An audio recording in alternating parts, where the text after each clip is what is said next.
नहीं, अली आरिफ साहब, मैं आपको सुनने के लिए बुलाया हमने। अली आरिफ साहब कहिए, तो सुनिए, कहिए, लेकिन आप सच बोलिए। अली आरिफ साहब सच बोलिए। बिल्कुल सच बोलने की बात कर रहा हूं मैं। आप बोलने तो नहीं, कम से कम कहिए। वही मैं बोलने जा रहा हूं। इस तरह की जो भी हरकतें हैं, आप थोड़ा सा उठा के देखने की तकलीफ करिए। इसकी जो सजा है, आवामी सजा है, इससे इस क्राइम की सजा इस्लाम में बदतरीन सजा है और आवामी सजा है, जो आवाम के बीच में खड़ा करके ईंटों से मार डालने की जो सजा है ये। इसको आप धर्म से जोड़ रहे हैं। आप धर्म से कतई जोड़ने की जरूरत नहीं है इसको।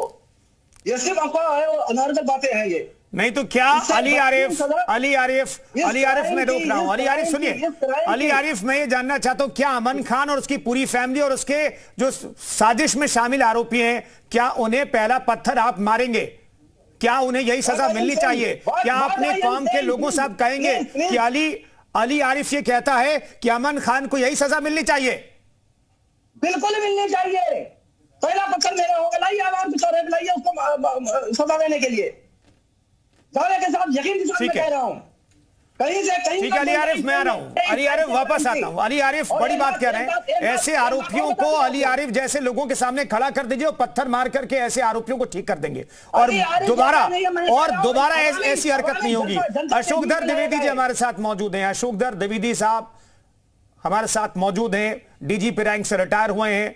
अशोकधर द्विवेदी साहब, मैं ये जानना चाहता हूं, ऐसे मामलों की बाढ़ है, इसके पीछे की वजह आप क्या देखते हैं? आप किस पहलू पर फोकस करना चाहेंगे? क्योंकि धर्मांतरण विरोधी कानून भी है, लेकिन दूसरी तरफ ऐसे मामलों की बाढ़ भी आई हुई है, ऐसे मामले रुक भी नहीं रहे हैं। क्या वजह दिखती है आपको? मैं संक्षेप में बताऊंगा। एक तो सबसे पहले ये कहूंगा कि कुशीनगर की घटना बहुत ही पीड़ादायक है। दूसरी बात, अभी एक वक्ता ने कहे सनातन सेना की आवश्यकता है। मेरा मत है इसकी आवश्यकता नहीं, देश और प्रदेश का कानून पर्याप्त है, इसी के अंतर्गत कार्रवाई होनी चाहिए। तीसरी बात कह रहे हैं, वक्ता ने कहा यह धर्म का मसला नहीं है, ये वास्तव में धर्म का ही मसला है। कोड़े मारने की या पत्थर मारने की बात कही कि वो हमारे यहाँ नियम विरुद्ध है। अगर कोई पत्थर मारता है, किसी अपराधी को मारता है, तो भी वो अपराध अलग होगा। तो ये सब बातें गलत है। पूरे देश में कॉमन क्रिमिनल कोड लागू है, तो जो नियम है उसी के अंतर्गत कार्रवाई होनी चाहिए। जो अगली बात पर आ जाते हैं कि ऐसा बाढ़ क्यों आ गई है। ये मेरा सोच है कि ये घटना पिछले साल, 1.5 साल, 2 साल से नहीं हो रही।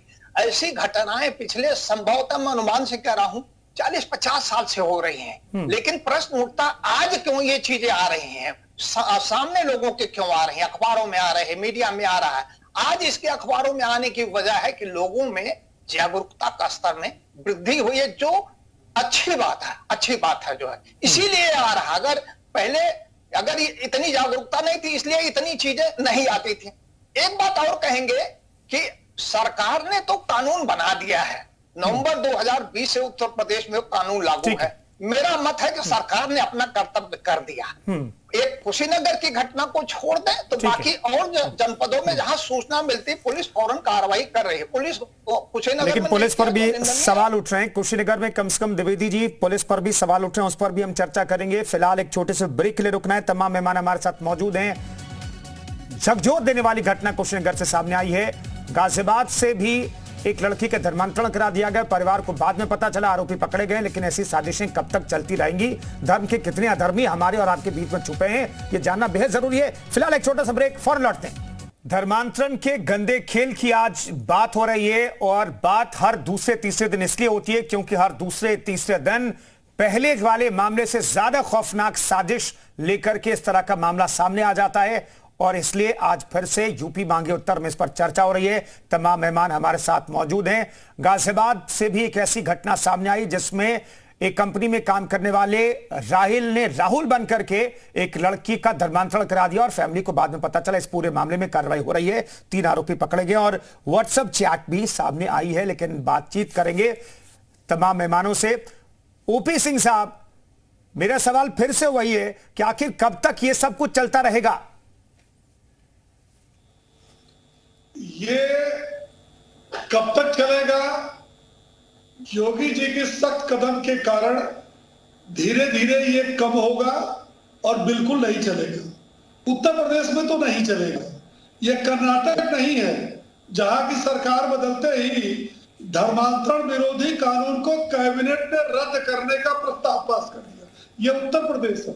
और धर्मांतरण के मामले में नहीं, कोई भी गैर कानूनी काम हो रहा है उस पर सख्त से सख्त कार्रवाई होगी। और इतने नहीं है, जो अधिकारी भी इसमें शिथिलता बरत रहे हैं उनके खिलाफ भी कार्रवाई हो रही है और जेल जाने तक की नौबत हो रही है। आपने देखा होगा कई मामलों में इंस्पेक्टर, सीईओ, जेलर, सुपरिंटेंडेंट, सारे के सारे लोग जेल जा रहे हैं। तो ये कानून को सख्ती से लागू किया जाएगा और हम समझते हैं जितना उत्तर प्रदेश में सख्ती से लागू। आप बताइए ना, अगर इस कानून का प्रारूप आप देखिए कि पिछले 6 साल में एक भी दंगा नहीं हुआ और उसके पहले जो सरकार थी 700 दंगे। नहीं सिंह साहब, लेकिन जब से ये कानून सामने आया है 600 से ज्यादा आरोपियों की गिरफ्तारी करनी पड़ी है, क्योंकि ऐसे मामले लगातार सामने आ रहे हैं। विवेक पांडे साहब, सरकार ने कानून बना दिया, सरकार सख्त एक्शन ले रही है, लेकिन पुलिस के अधिकारी क्या ऐसे मामलों की अनदेखी करें? कम से कम कुशीनगर के मामले में ऐसा मामला सामने आया, ऐसा कहा जा रहा है कि भाई वहां पर समझौता करा दिया गया, लड़की को वो लगातार आरोपी जो है मैसेज करता रहा, 36 टुकड़े करने की धमकी देता रहा, लेकिन वहां की पुलिस सोई रही। अगर वहां की पुलिस एक्टिव रहती तो ये मामला रुक सकता था, इस मामले को कहीं पहले रोका जा सकता था। देखिए, मेरी बात आने दीजिएगा। भाजपा के साथ सबसे बड़ी समस्या क्या है कि वो जहां काम करना है वहां काम न करके हमेशा छवि प्रचार के ढोल पीटने शुरू कर दिए। मैंने ओपनिंग स्टेटमेंट में कहा था कि यहाँ पे पुलिस कर्मियों की जो एक मानसिक स्थिति है महिला अत्याचारों, महिला अपराधों को लेकर के, उसे बदलने की या उसे संजीदगी से लचीला करने की आवश्यकता है। आप स्पेशल वुमेन महिला टास्क फोर्स बनवा दीजिए ना। उत्तर प्रदेश में जो रेप, पॉक्सो और इस तरह के जो संजीदगी से भरे मामले सामने आते हैं महिला बच्चियों वाले, उनको डील करने के लिए जब महिला अधिकारी, महिला पुलिसकर्मी होंगी तो मुझे लगता है कि स्थिति कुछ और दिखेगी। अब यहाँ पे तो वो लड़की खुद बता रही है कि पुलिसकर्मियों ने इसके ऊपर दबाव बनाया, कानून बनाए, लेकिन अधिकतर थानों की यह स्थिति है। ये जिस सुरक्षा की बात कर रहे हैं, थानों में बलात्कार हो जा रहे हैं। ललितपुर की घटना भूल गए हैं क्या भाई हमारे भाजपा के जो सम्मानित बैठे हैं? मेरा सिर्फ इतना कहना है, जहां काम करना है वहां ढोल मत पीटिए। सुशासन कितना है सबको पता है। आज एक जघन्य घटना फिर घटी है उत्तर प्रदेश में, बच्ची की देखिए किस तरह बलात्कार करके उसके प्राइवेट पार्क को छत विछित कर दिया है। छोड़ दीजिए, मैं उस मामले पे नहीं जाना चाहता, लेकिन मेरा सिर्फ इतना कहना है अभी आपको काम करने की आवश्यकता है। उत्तर प्रदेश में महिला इकाई को अलग से स्थापित करके एसटीएफ, एसओजी जैसी एक अलग इकाई तैयार करने की आवश्यकता है, जहां महिला खुल करके अपने साथ हो रहे अत्याचारों को सामने रख सके।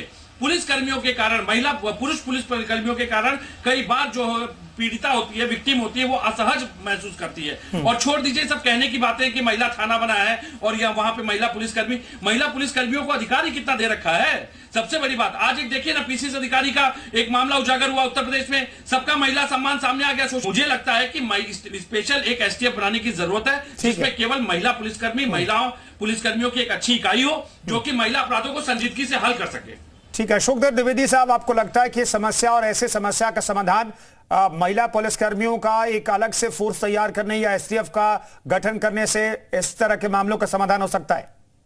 मैं बिल्कुल नहीं सहमत हूँ। हर जिले में महिला थाना है, हर थाने पे महिला पुलिसकर्मी तैनात है, जहाँ आवश्यकता होती है वो ड्यूटी करती है। दूसरी चीज, महिला पुलिस को वही अधिकार है जो पुरुष पुलिसकर्मी है, तो उनके भी वही अधिकार, उसमें कोई भेदभाव नहीं है।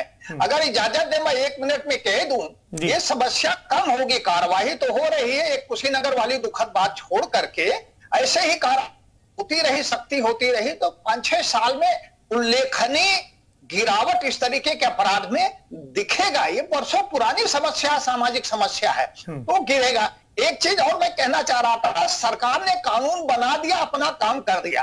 पुलिस कुशीनगर वाली बात छोड़ करके और जगह कार्रवाई कर रही है।